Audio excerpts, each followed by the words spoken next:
Welcome to Post-Traumatic Thriving, where we explore life's toughest issues, along with the art, science, and stories of resilience. Please be advised that our guests share their raw stories of addiction, abuse, crime, and tragedy, along with tips to survive and thrive. And now, here are our hosts, Dr. RandallBell and Tanya Brown.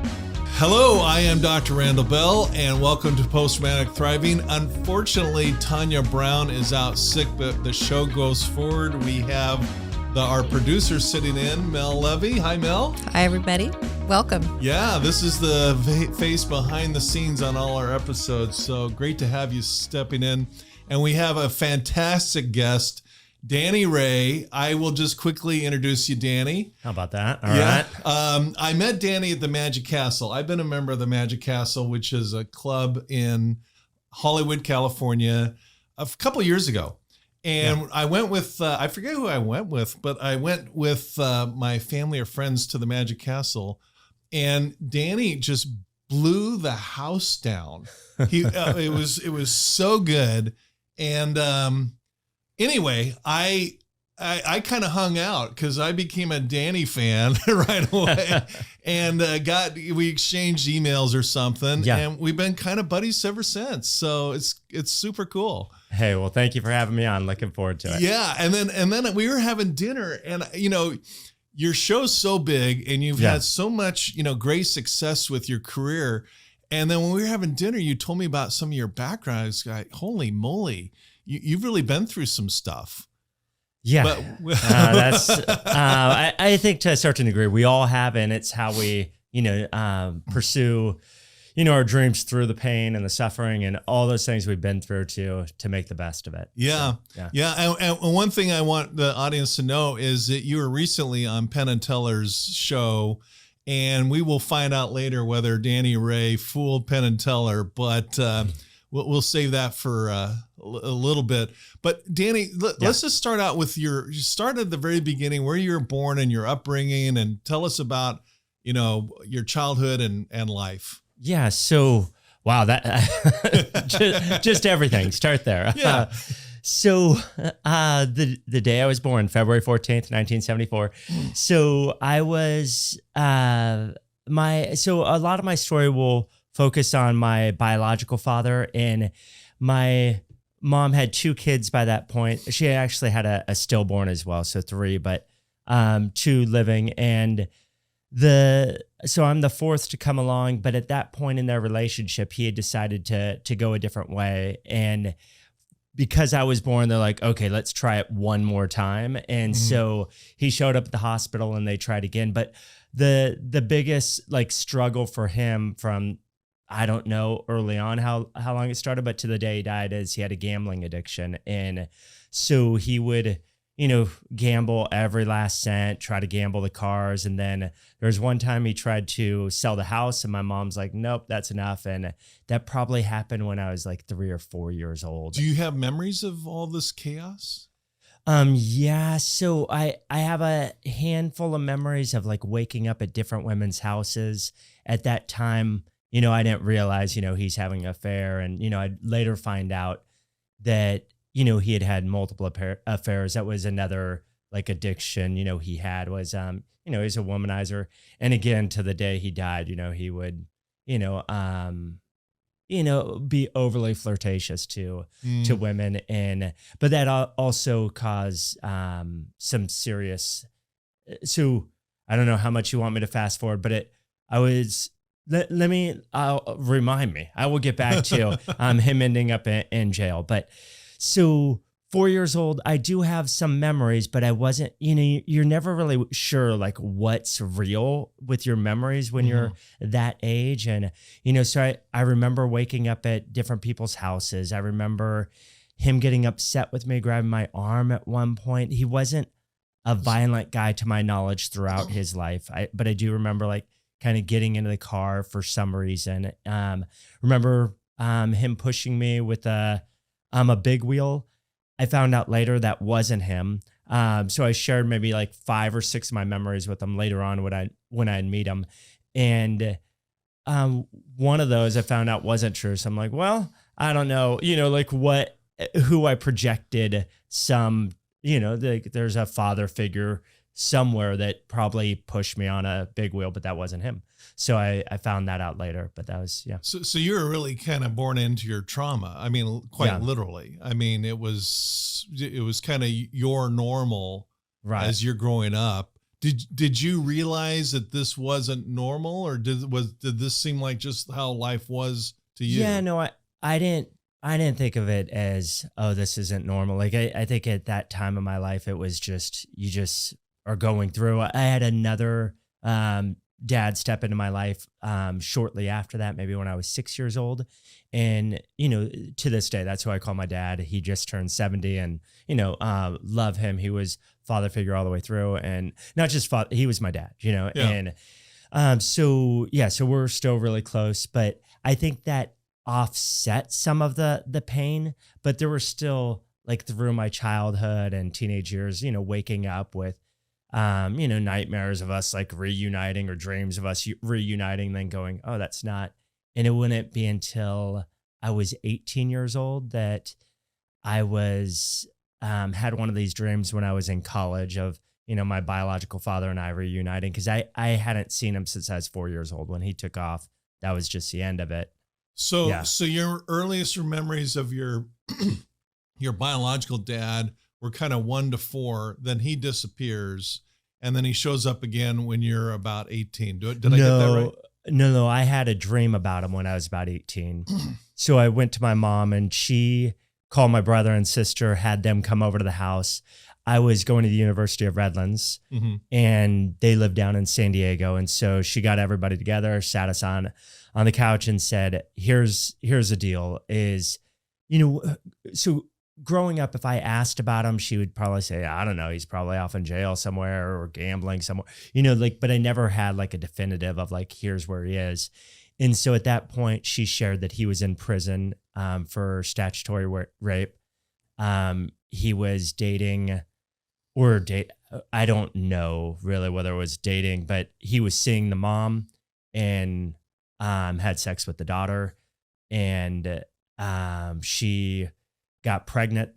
And I think, I've never met that child, but I think that child survived. And so he went to prison for that. They filed charges, and he was arrested. How old were you, Danny, when you found out that your dad was in prison again? 18. 18. Yeah.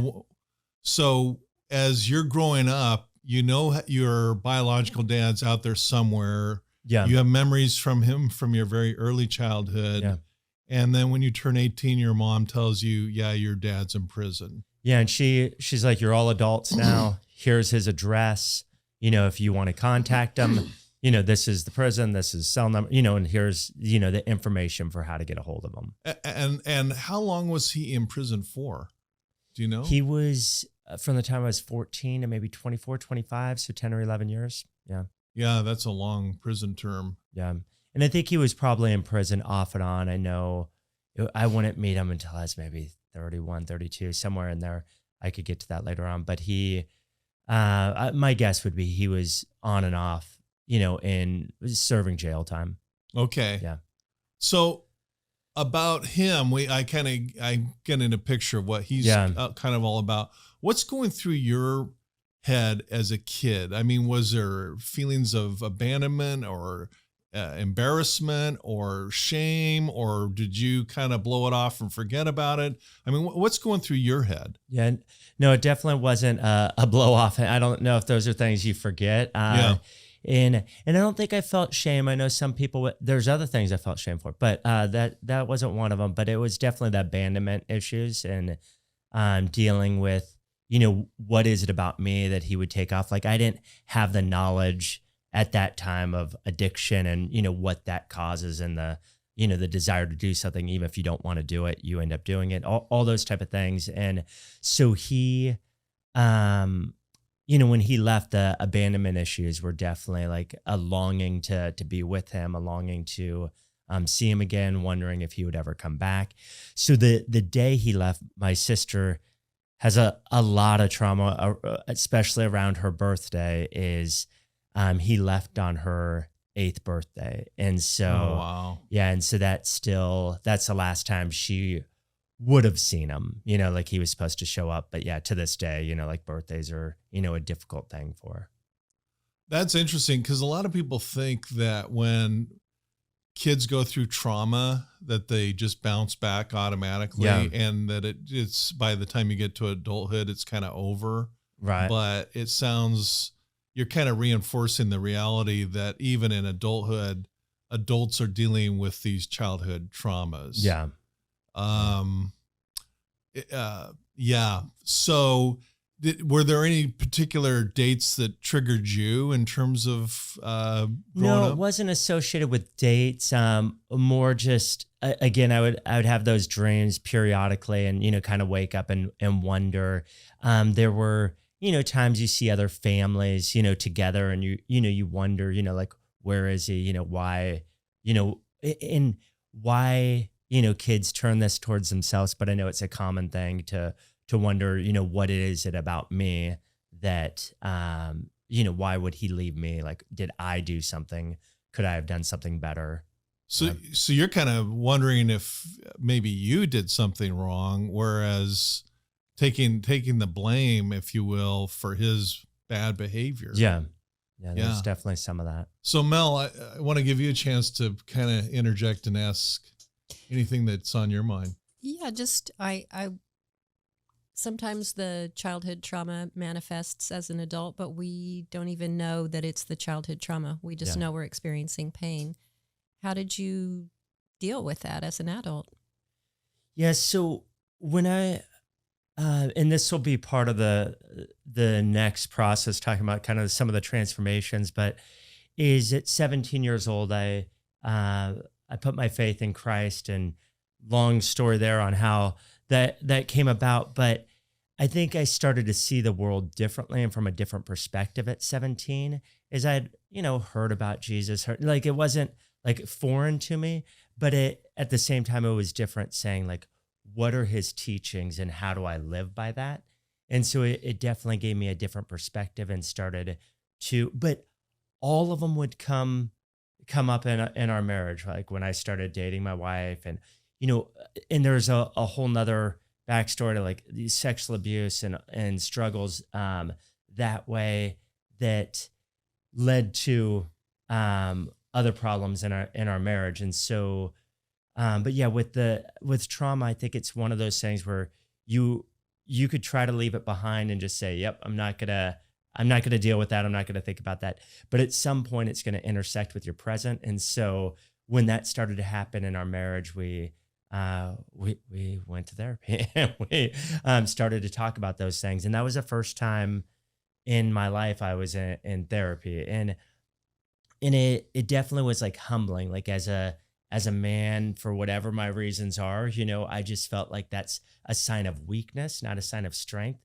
And, my wife would be like, well, if you broke your arm, why don't you go to, like, you're not like, it's not like you're so weak, just man up and put a splint on, no, you go to a doctor. And she's like, if you're struggling with, the mental ability to thrive, to overcome, and the old stuff keeps coming up and you can't break certain patterns, you need to get help and go to a psychologist and see if they could help you navigate. If that doesn't help, find somebody, and so we started to do that. Yeah, I hear of therapy as you're just going to someone that has the tools you don't have. Yeah, and that's now what we talk about. It's like getting tools in your toolbox because, yeah, by God's grace, we have a lot more tools than we did at that time early on. Well, yeah, and getting back to your childhood, I just want to go back there and kind of make sure we kind of cover that thoroughly. Yeah. As a little boy, let's say you're 10 years old, 12 years old, kind of what's going through your head in that time frame?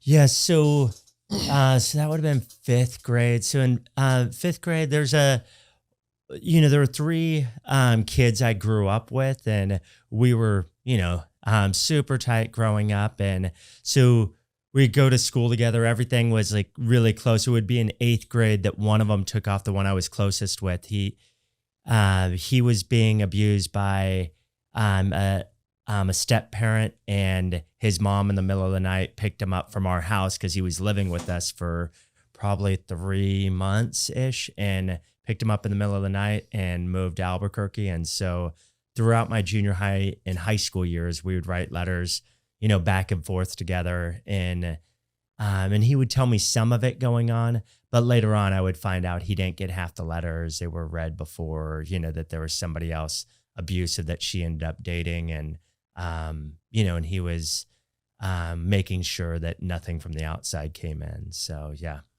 Okay. Wow. So you're dealing with your thing. Yeah. You got some close buddies, and all of a sudden one of your buddies kind of literally yanked out from your world. Yeah. And that was devastating for me in 8th grade. Like, I don't know why, we connect with certain people, and like it would be years before we would reconnect. It was probably 11th grade before I would see him again. Like, if I tried to fly out there. Actually, there's only 2 signatures I have in my life, a random fact. One is I met Oprah when I was like 9th or 10th, something like that, and asked for her autograph. And I sold that for a plane ticket.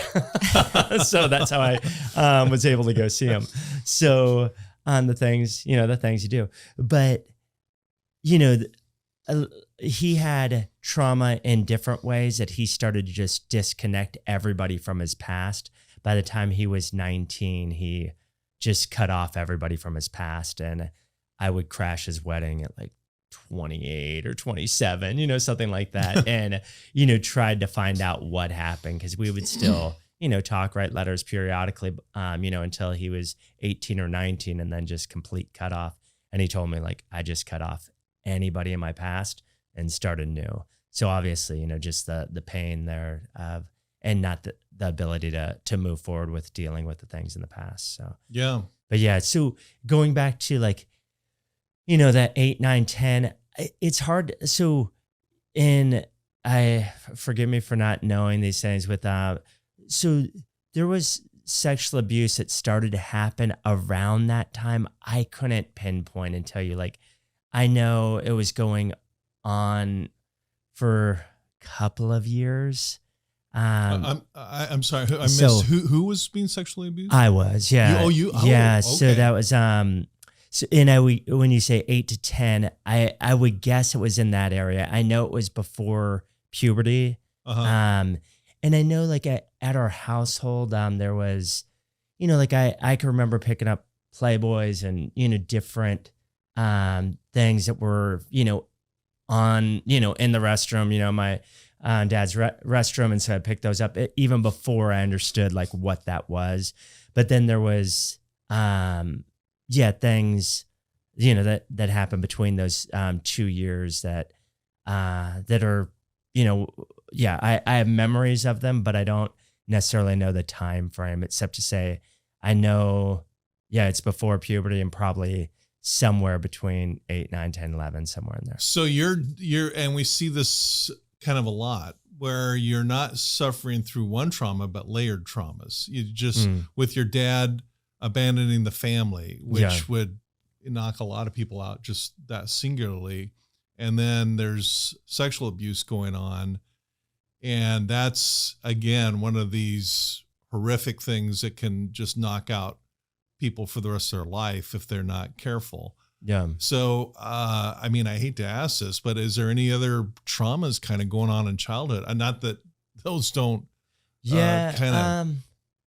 It's such a weird thing, like, because it's not like woe is me. It's just like these are things you have to like navigate. And I know, like, with my brother, he's 5 years older. We get in, to fights, and, like, he'd beat me up, but I think that's pretty common, but my defense mechanism at that time, and it might still be, I haven't been in a fight for a long time. Randall, if you, want to come over here, boxed out, is I would just laugh, which would, just make him beat the snot out of me, because laughing when somebody's hitting you doesn't go well. But that was my defense mechanism, was to laugh. So that's going on, but that's, I don't know. Like, I think that's fairly normal, but I don't know what normal is. Well, I guess it's kind of normal. I have 2 brothers, and, I can vouch that that's somewhat normal, but, but you're dealing with some pretty heavy stuff Yeah. as a kid. When you're like 16, 17, getting a driver's license, what were those years like? Yeah. So learning to drive a stick, are those days over? Completely. So yeah, my dad would teach me to drive a stick, and I went to School of Creative and Performing Arts, surprise, surprise, with my background, with what I do now. But I took the bus every day from the time I was in 4th or 5th grade, all the way through my senior year to, it's not downtown San Diego, but we lived in Mira Mesa, and it was a 45-minute to an hour drive after you're picking up kids, and so that was daily. So I didn't really need a car. I didn't have a car until my wife and I got married. So I'd take the bus, but I did learn how to drive. And I'd borrow my dad's car if I had a date, or if I was going out, or meeting up with friends. So yeah, so those years, and that would have been 16 would have been the year that I had my first, like, I would say, like, serious girlfriend at 15 or 16. And we we ended up having sex together once, and I found out she was cheating on me, and and so that brought up all kinds of other stuff in my head of with the whole are you worthy, are you abandonment issues, honesty, connection, all those things, with biological father. Like, the stories I would hear is he's a con artist, he's this, and side note is I was studying all kinds of sleight of hand by that point. By the time I was 10 years old, I started studying sleight of hand and working on gambling routines, but for entertainment purposes. But I think there was probably some fantasy there of being able to show him, like, I could cheat, but do it, like, I don't know. There was probably something there. Well, that's the thing about magic, is you're kind of giving permission to the magician to lie and cheat, Yeah. but it's all legit, if Right. you want to call it legit. Yeah. Unlike, it sounds like your biological dad took it, way too far. For sure. Yeah. Yeah. When did you start magic? What age? 10 years old. Yeah. So maybe a little bit before that, I would, if we went to Seaport Village down in San Diego, it, has several shops. One of them was maybe a joke shop with a little bit of magic shop in there. And so I would buy a flip stick, or, a real simple magic trick. That probably would have been 8, 9. But at 10 years old, I got a magic book called Close-Up Card Magic by Harry Lorraine. And it became a fascinating book to me. And that's where I would say I got hooked. And, I worked my way through that book. And at the time, I couldn't do half the stuff in there, but I kept working on it. It was one of those books I came back to, and I'm like, oh, wow, now I could do this and this, and, to the point where, you come back and you're like, oh, I could do everything in this book now, like it's part of the journey that way. But yeah, that would have been at 10 years old. I got my interest in magic, I think, earlier. I was maybe 6 or 7. Okay. I read a book on Harry Houdini, and I was just hooked. Yeah. I'm still hooked to this day, but I also learned just how difficult the whole thing is. I mean, there's a skill set there that, performers, like any good performer, makes it look so easy. Right. But it's a lot of rehearsal, a lot of practice, thousands of times with the same trick to make it look smooth. Sleight of hand is just, a skill set in and of itself. Did you have any interest before 10, or was 10 kind of like where you discovered it for the first time? 10 is where I would say I got hooked. Before that, there was an interest, and I went to maybe 1 or 2 magic shows. There was a guy that on Halloween, he would, have an empty hat, and, then all of a sudden magically candy appeared in the hat. You reach in, grab, so I could clearly remember that. One of the things, again, this is one of the projected memories of my biological father, and I wrote my college essay on it. So that's how strong of a memory it was for me. And I have a feeling I know who it was now.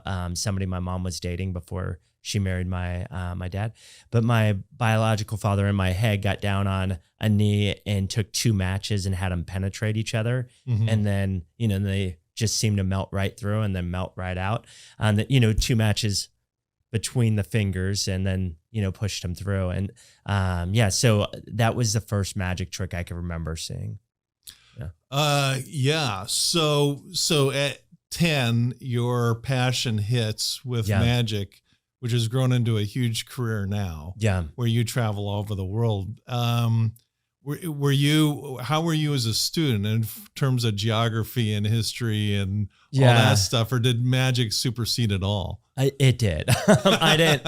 My wife gets on our kids all the time with get your homework done, make sure you get but I didn't necessarily have that push. And I have two mathematicians now. My middle son will graduate with his degree in mathematics and Christian studies tomorrow.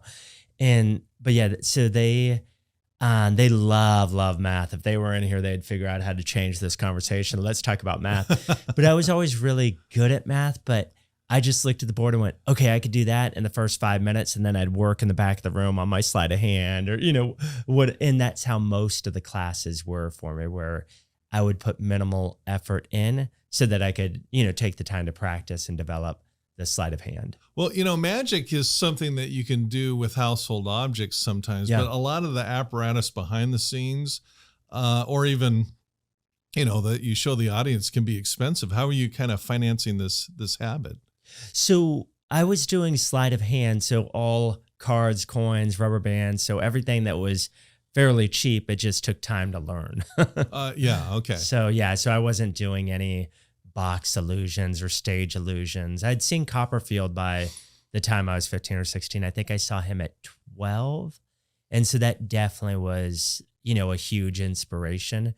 But what fascinated me more was him saying, the trick I do with sleight of hand is the one that everybody ends up talking about. And it's actually the genesis for the show I do today, which is if you could do one trick on video, which is what he would do, his whole show would be a stage show, except for one piece that he would do a close-up magic trick for. And the question that I started to ask was, could you reverse that and have the whole thing, be close-up magic with the camera? And so I started doing that. In the first time I ever did it for maybe 2,000 to 3,000 people was in 91. And to my knowledge, it wasn't more people are doing it now, but it's still really rare today. But at that time, I hadn't heard of anybody doing a close-up show. I've met, in fact, I've been up in Copperfield's warehouse with him. Yeah. It was a weird night. It was David Copperfield, Carrot Top, my son, Steven, and me.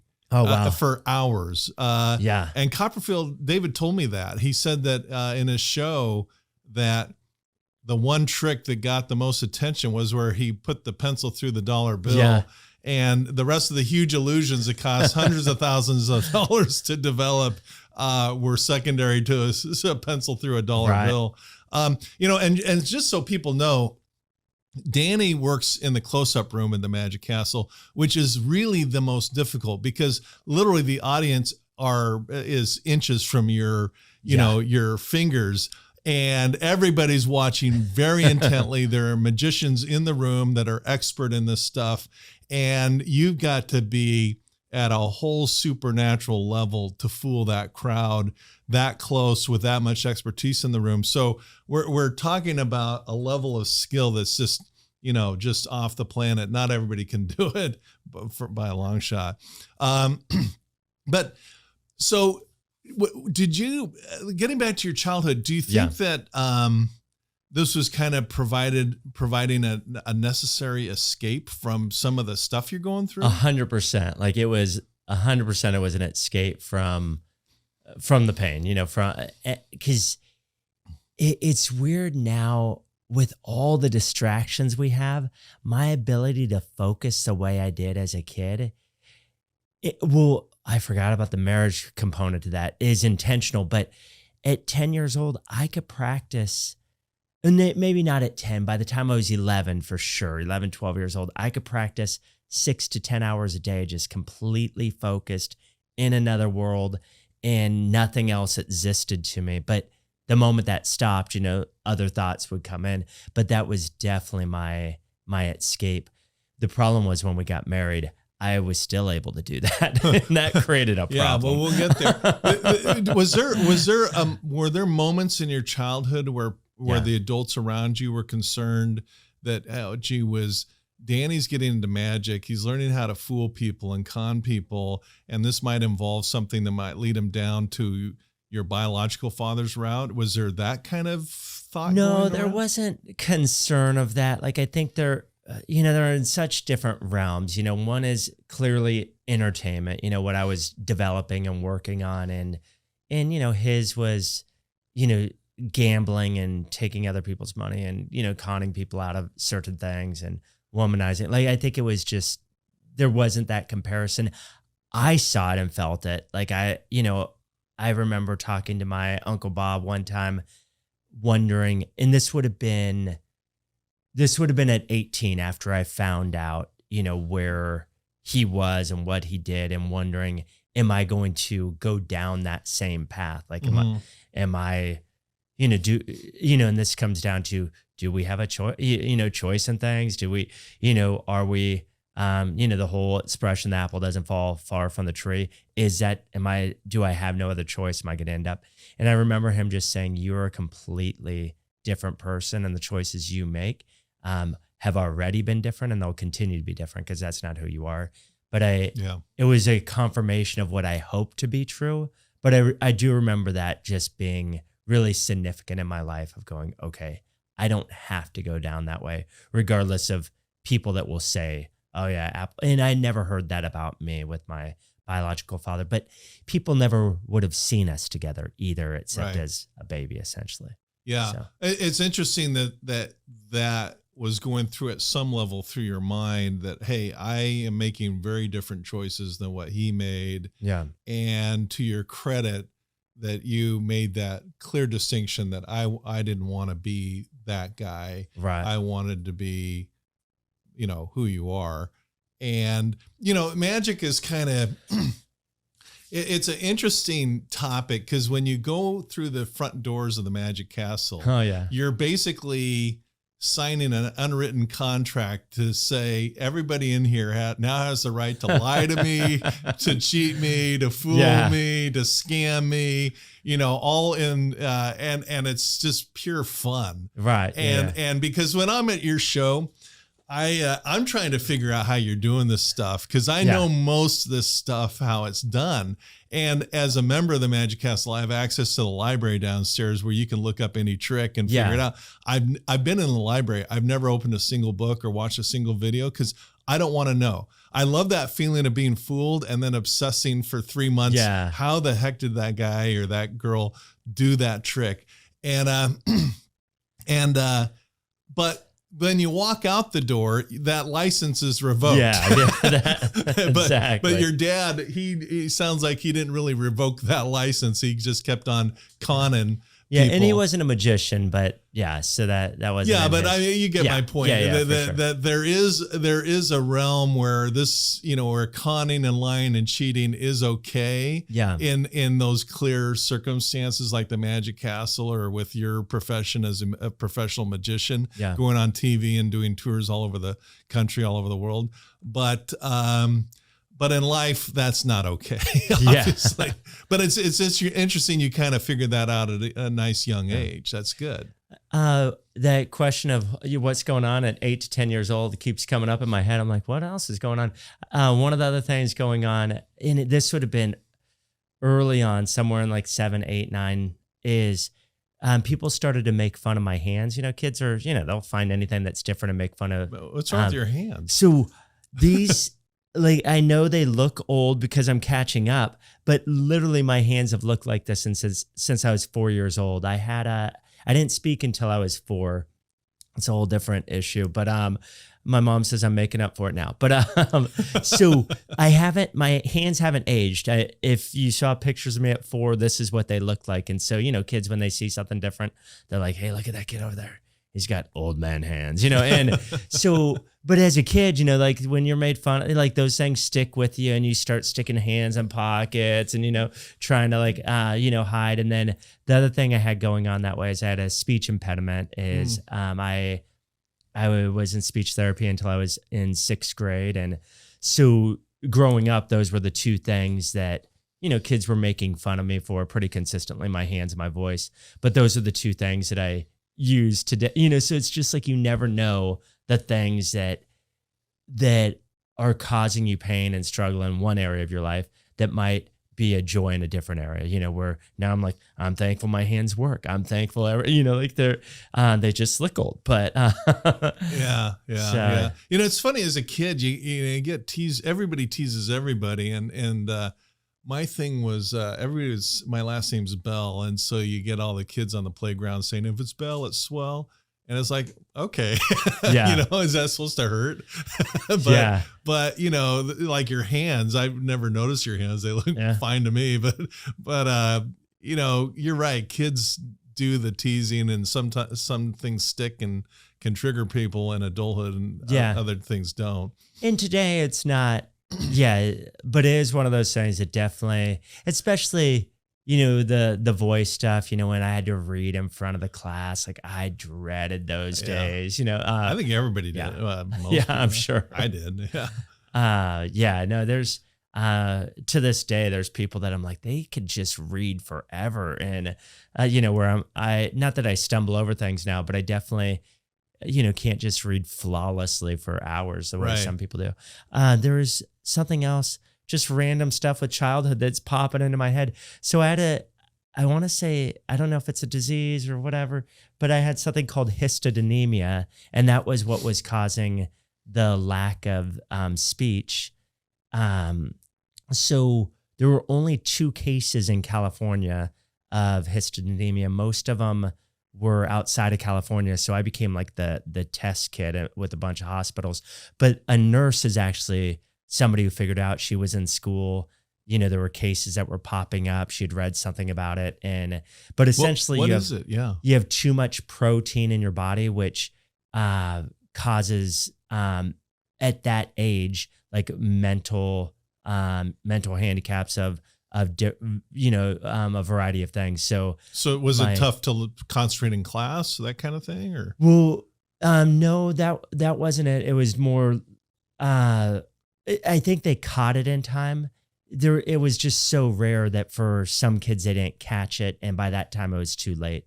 But yeah, so they caught it when I was probably 3.5 or, close to 4. And then that's when I was able to start speaking again, because they were able to start I was on some sort of protein diet for a decade, so maybe till I was 12, 13. So you are going through layered trauma. I mean, that in and of itself, because I think I've shared with you that when I was 11, I had open heart surgery. I grew up with this heart condition, and then, the big day came where I had heart surgery. That was my pretty much singular childhood trauma. Not that it's a competition, but I'm just saying that one issue of growing up with health issues can be traumatic. You've got that. You've got the dad with abandonment issues. I want to get to the point where you're 18 and learn he's in prison and go back to that. And then you've got the sexual abuse. To the extent you're comfortable, because I know that's a very sensitive topic. What got you out of that, and how did you kind of survive? Was that during the time you were practicing magic? How does that all kind of fit together, and how did you ultimately get away from that situation? I don't know if I got away from it as much as it. Yeah, I don't know how that stopped, except it just didn't happen anymore. I don't know why. Okay. So I don't really, I'm comfortable talking. I mean, maybe if you want to ask questions, I'll try to answer them. Well, I mean, how did you, I guess what I'm really getting at is, how did you cope during that horrific period of your life as a kid? Honestly, some of that's probably blocked out. I could remember doing acts to certain gentlemen, and then, so I can remember that. I can remember being masturbated on. I can,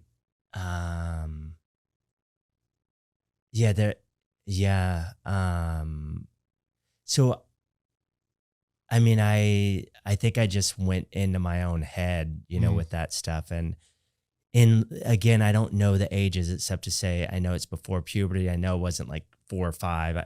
So I would guess, 8 to 10, maybe 9 to 11. Yeah. Somewhere in there. Yeah. That is rough stuff. It's unfortunately any is too common, but it's sadly too common of a situation, and it can have long-term effects on kids, both boys and girls. And you're dealing with that, the situation with your dad leaving the family. Tell us more about your mom and the gentleman you call your dad, the fellow that stepped in. It sounds like he took good care of you. Yeah, for sure. They were, are great together. They are coming up on, they just celebrated actually October 4th would be 32. No, that'd be 42 years. Wow. Time flies, Wow. So 42 years, they celebrated. Yeah. So they got married in 1980 and, They met at a strip club. My mom was not Seriously? the stripper. How was it that your mom was in a strip club? I'm just curious. I don't know. There's a lot of strange things with my mom. I didn't realize as a kid we were stealing the Christmas tree every year. It was like, go, go, go. But, that's how it was done.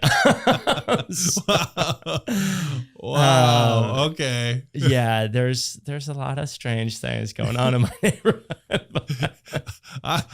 You've turned out so great. We'll get to that. This is crazy stuff. All right. Okay, so let's talk, Danny, about 18.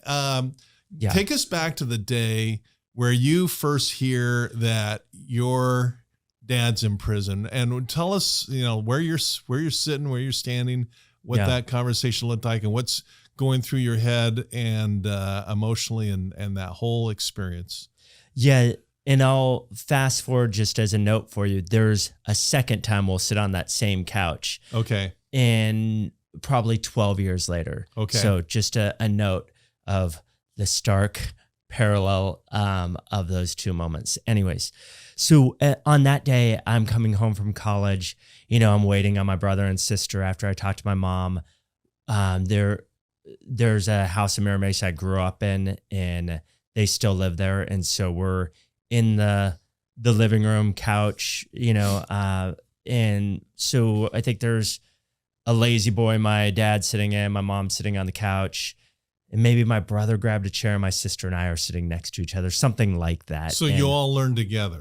We all learned together. It's like a family meeting kind of thing. thing. And my brother might have had some sort of prior knowledge. I don't know. He's the oldest. He's 5 years older. And I know, like, that day when I would talk about, waking up at different women's houses, some of my mom's friends, some not, my brother, talked about different prostitutes that would come, in and out of the house when mom wasn't there. And he remembers those things.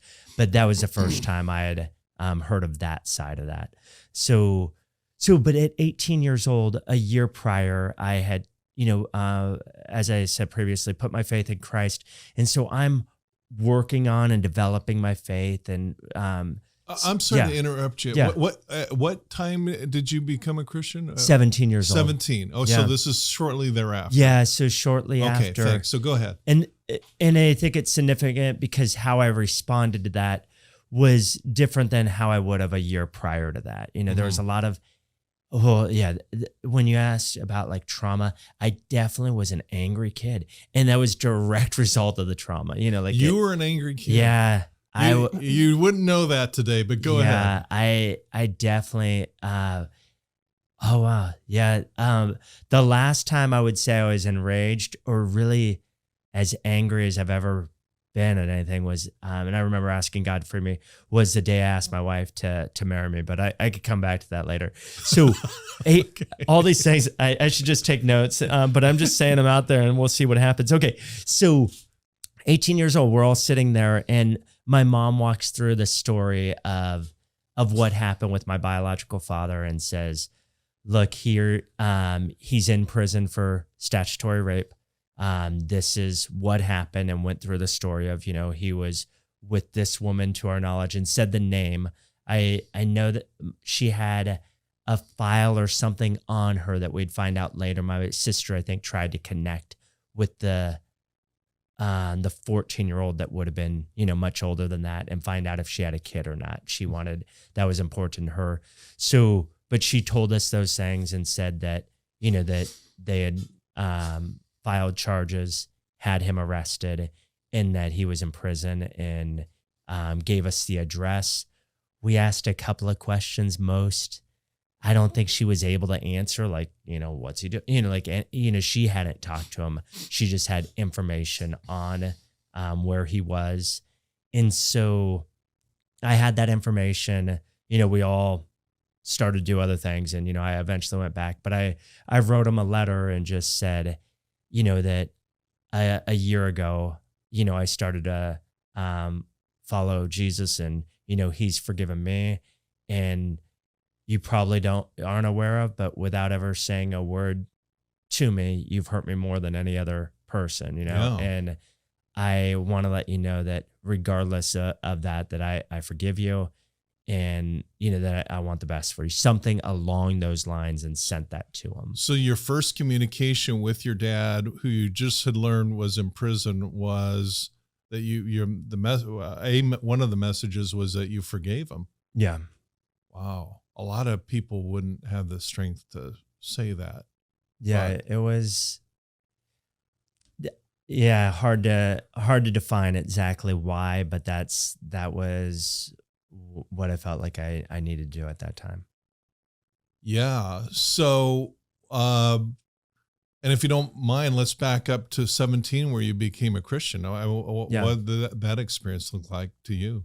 Yeah. So I told you at 16, I'd had sex with my girlfriend that one time, and then dealing with, like, she took off, and she was, and so all that trauma stuff, it's just like really coming to the forefront of it. I can't bury it as easily as I used to be able to do. And at that time I met, his name's Travis Hartchin. He's a pastor now out in Texas, and he started to talk to me about Jesus. I remember when she broke up with me, right? I'd walk around the field, just sharing my story at lunchtime with him. And at the end of lunch, he'd say, you should pray about that. I'm like, I don't even know what he's talking.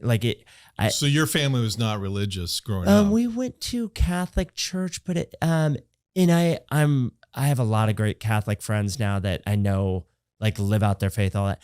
But it was more about, just showing up, like, I'd look over, my dad's sleeping, I'd fall asleep, he'd hit me, like, wake up, there wasn't a connection. It was more, it was more about just the rituals and going than a relationship or any type of, I wanted to be there, like if I wasn't asked to go, I wasn't going, it was more getting dragged to church, which, probably has more impact than I'm aware of.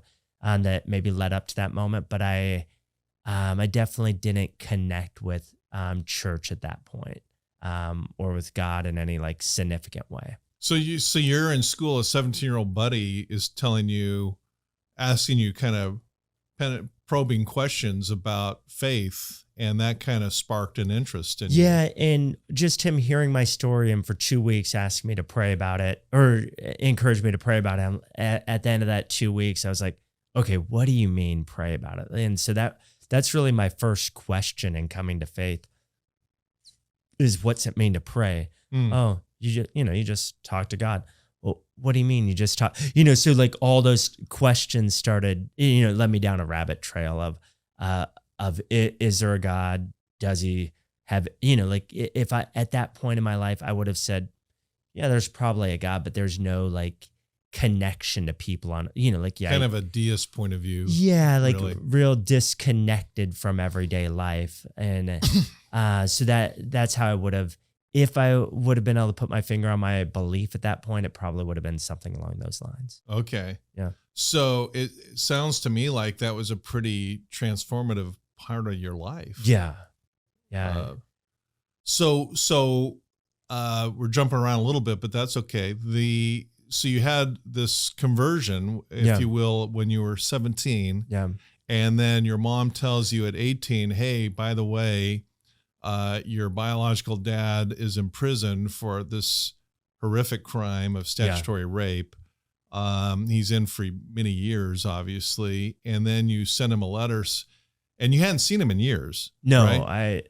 I hadn't seen him since I was 4-ish.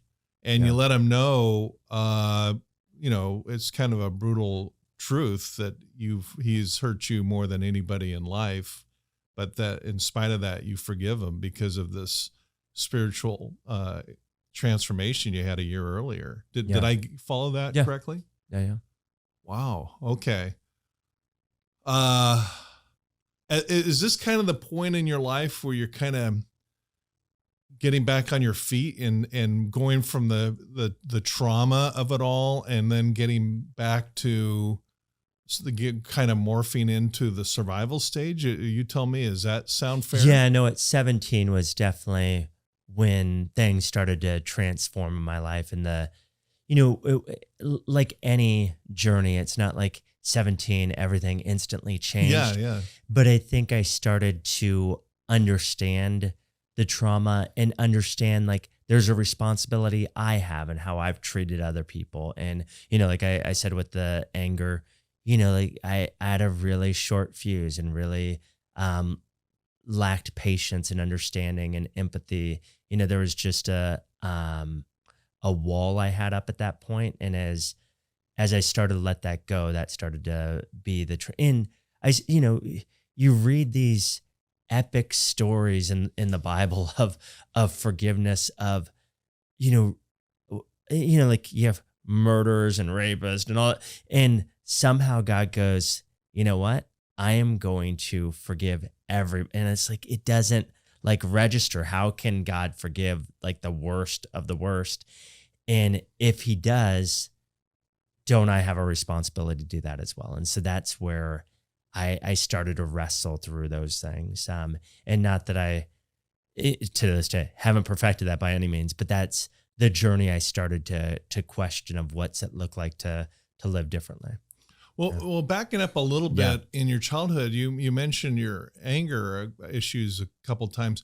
Were you ever like the mean guy, the bully, or no? Yeah, I know like with my brother and sister, they were, getting into, some drug abuse, probably by like their 8th grade year. So I would have been like, 5th, somewhere in there, and so I can remember just being angry with them and frustrated with them. And, if they asked me to cover for them or, like it was, there was a lot of cover up going on, but I could just remember being impatient a lot with them. Yeah. Okay.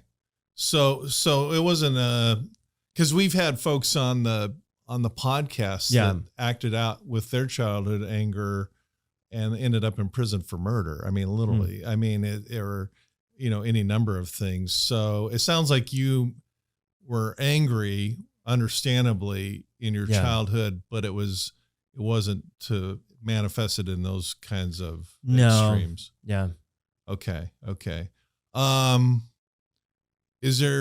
me ask you, Mel, is there anything about Danny's childhood you're itching to ask? Yes. Oh. When you practiced for 4 to 6 hours a day or whatever it was it just by yourself? Did you ask your family members to work with you, friends? How would you practice? No, it was just on my own in my bedroom. Usually it's weird to think like this of like but I would literally be like on my knees, book open, cards in hand, and working on stuff for hours on end. Yeah. So that was, and those were probably things when like, if mom knocked on the door, like dinner, I'm working, now, like frustrated, like now I have to like restart everything because you're in the middle of, but yeah. So, so that's how I would practice. But I would practice on the bus ride too. So the bus ride, I get an hour in, hour on the way home, like hour in class. When I got home, so it was like any free time I had, would get devoted to that. Yeah. Did you, when was your first paid gig with magic? 12 years old. Wow. I did a show called Razzle Dazzle. Okay. I handmade 75 programs. After going to Copperfield, I had a program of his, and at that time he would list the different effects that he would do, which seems, kind of odd. Like if you go to a concert today, they don't list the songs or, but the program showed, like here's where it's going to be, this is going to be intermission. And so I remember, making I have a copy of it, but of Razzle Dazzle, and had like those kindergarten star stickers that I hand put on each one going around. And so yeah, I did. I think we charged a quarter, and 75 people. I was the richest kid in town. Oh yeah, I mean, and you realize, hey, I can make money doing this. Yeah. Did that occur to you at that time? That wasn't like an appeal to me at that time. It was more trying to see, does this work on real people? Like I had aunts, uncles, that would ask to see one here and there, so I would do it. But that was like the first show. And then by the time I was 15 years old, I started working at a restaurant called The Gathering in San Diego, and they had magicians coming in from not a lot of magicians. There's probably like 3 others that worked it. But if, one of them left, somebody else would fill that spot quickly. And so I ended up getting one of those spots when I was 15 and did that until I was 18. And my dad, he would come every week with me and sit at the bar, have a Coke, and I would be terrified walking up to these groups, and he would come back and like, no, this group's ready. Or I would come back to him, and I'd be like, I'm just going to be dumb for a little bit. No, this group, you need to head over there. But you would get rejected at that time, and to this day, if you do restaurant magic, there's people that are having a private conversation. They don't want to be interrupted. And I have a better sense of those conversations now, people leaning in and, having this real intimate conversation. I'd be like, hi, my name's Danny. Like I had no clue, but. So you're going table to table, basically. Yeah. Okay. Yeah. And then, so I started that when I was 15 in September-ish, and around November, I get a table. I do something for the Dratchmans. I still remember them because Frank Dratchman, after I finished, he said, Danny, I have a Christmas event coming up. I want you to be there. How much do you charge? And so when you asked like, money, I was like, I hadn't even thought that question through. My answer was, duh. Would $100 be okay? He's all, would you do it for 125? And I said, I'll be there. And so that was, the first like real paid gig outside of like, family members that came and paid their 25 cents, Yeah. That was more family friends that came to that. It was at our house, with Razzle Dazzle, where this was at Frank Dratchman's house in Del Mar, California. Mm-hmm. And so it was the first kind of experience outside of something I know, where the Gathering, even though that first couple months you're getting on your feet and figuring out, you still know it's a restaurant. It's just, I didn't know what to expect, when I'm walking into somebody else's home to do magic for their family and friends. So yeah. Mel, any other No things? No. Yeah. So Danny, I'm going to give you the last word. Is on this kind of dive stage before we get into the next survival stage in adulthood and thriving where you are now, because your accomplishments are big. We want to talk about your book and your TV appearances and so forth. But anything else about your childhood that you want to share? The only thing I could think of is you never know who's listening, and maybe one person does this, but it's a significant memory for me that my stepdad, who I can call Dad, he adopted us and, went through the court process. Legally adopted us. And And I know a lot of step parents now, they'll show up in the picture and they're the dad to the family. But I could remember, sitting in court and it's a legally binding deal, where they say, from this point forward, this child will be as if, that you birthed this child and all those things. But I just remember going, and I've been to those adoptions with, in the courtroom now and going, I'm really thankful my dad, went through the process to do that. And I've talked to him about it since, it's paperwork and fill out and, but you do have to show up at court. And I had to give, a verbal, yes, I agree to, cause I had to be, I don't know how old I was, but probably 8, 9, somewhere in there. I'd have to find out the date from him, but yeah. But that's a big deal. Yeah. I do think in terms of like countering the abandonment issues, at the same time, there's this, there's some healing and stuff happening and in someone saying like they want, they want me, and at that time, I forget at that time, I think at any time somebody, steps in to say they want the best for you, that they're for you, that has a significant impact on our lives. That's a neat experience. I've got a buddy, he was a client for years as an attorney, and then he later became a judge, and now he's a big time judge. But I saw him for lunch or something. And he says it's really, he said kind of the same thing you did, the paperwork and the filings and all that, but there's a big emotion where he can actually designate, you, sir, are no longer the father of this child. You forfeited that right and declare that legally. Right. And you are now the father. And he took that really, very seriously. It's a big deal to kind of legally make those adjustments. Yeah.